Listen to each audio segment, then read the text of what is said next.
Hello there everyone, my name is GamerChick and welcome to my top 10 anime list. Now, I've decided to do this list because I've been watching Anime America's top 10 lists and I realized I haven't really thought of any of my top 10 anime.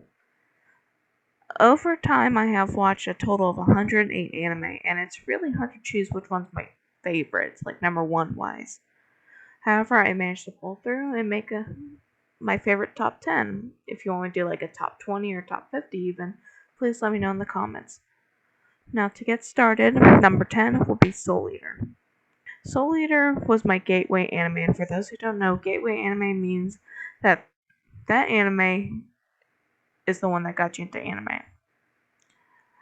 And Soul Eater was one that was my gateway.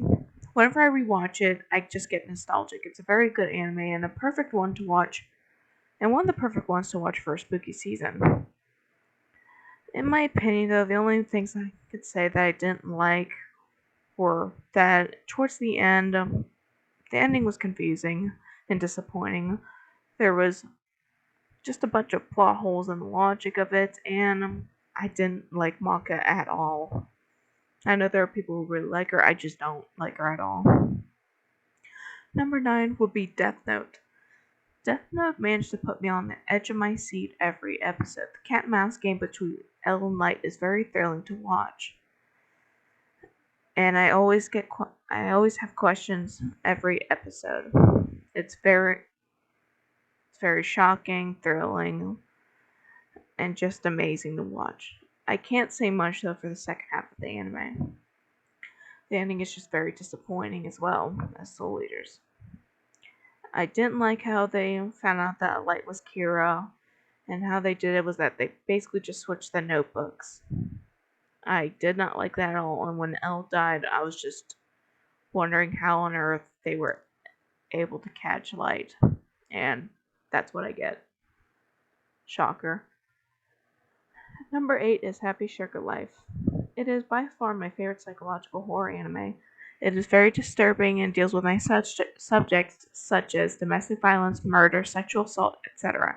If you are sensitive to those topics, then I suggest you don't watch it. However, if you are into this kind of dark anime, then I cannot recommend this enough.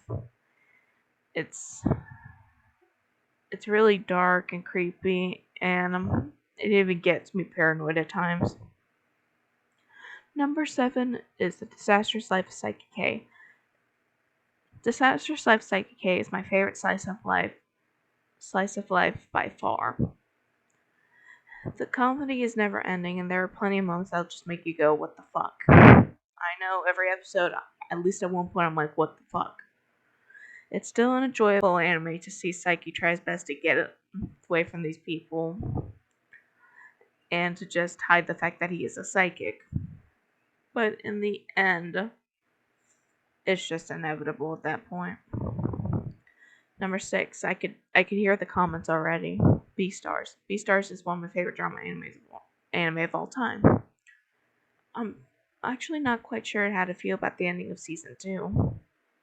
Nonetheless, I still enjoyed this anime from beginning to end. And number 5, I could hear the comments on this one or on High School Host Club. And I know people have a love-hate relationship with this one, as Oran, High School Host Club, could be transphobic, sexist, and classist. However, I still enjoy this anime and I love the relationship between the members of the host club. This is one I would recommend to people who would prefer shoujo anime and romance anime. Number 4, Erased. If you watched Tokyo Revengers and you liked it, then you need to watch this anime. I can't recommend this one enough. Now, I'm still in the middle of Tokyo Revengers, and while watching it, I realized that it actually reminded me a lot of Erased, and I really love Erased, so far I'm really enjoying Tokyo Revengers. Erased is like the perfect mystery and drama. It does have time travel, which is why I think of Erased, which is why it reminded me of Tokyo Revengers. And like I said, if you love that one, then watch Erased. It's on Netflix currently and Hulu as well. Please watch it. I cannot recommend it enough. Number 3 is Death Parade. Death Parade is such an experience. and don't worry, it's a good one. It's very dark anime, and it's a very good mystery and drama.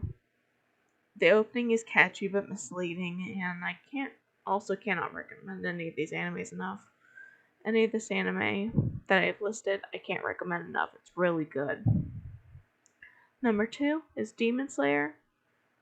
Demon Slayer gives us an iconic opening, spectacular animation, and memorable characters. Now, I know a lot of people say that Demon Slayer is overhyped and the animation carries the whole show, but in my opinion, it lived up to the hype, and the story is just so delivered. It's well delivered so far. I hope season 2 will be just as good as season 1 and the movie. If you haven't seen them, watch it, please.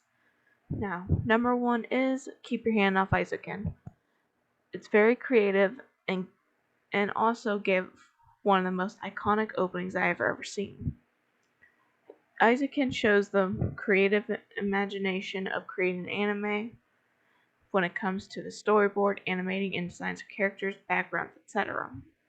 It makes me want to get up and create an anime, and the friendship between the three girls is also amazing. Just seeing how well they work together. It's an enjoyable anime that I highly suggest if you are into art, and it's also very well loved among anime lovers, obviously. Now, this is all I have, and if you want me to do something for honorable mentions or the top 10 worst animes I've ever seen, please leave a comment if you would like this. I would really enjoy that, and if you subscribe, that would be amazing as well. Thank you, and I hope you guys enjoy this video. Goodbye.